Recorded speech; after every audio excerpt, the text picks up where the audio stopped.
नाज़रीन दादू में Sindh United party तरफ़ां डॉक्टर नौशीन शाह काज़मी के कातिल की गिरफ़्तारी लाइ प्रेस क्लब अॻियां भुख हड़ताली कैंप लगाई वई।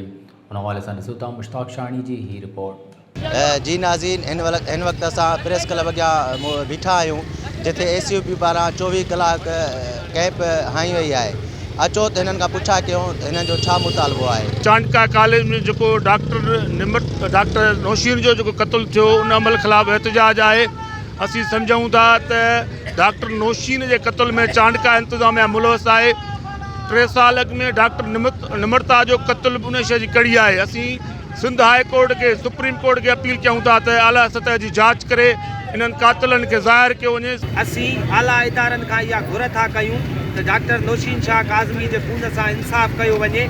चांडका की जेका VC अनिला अता रहमान जेका पहिरियां भी VC हुई जेॾीमहिल डॉक्टर निमरता जो कत्ल थियो साॻी हुआ VC अञा ताईं मौजूद आहे। ये ना आयल आहे, हिन ना आयल VC के हटायो वने।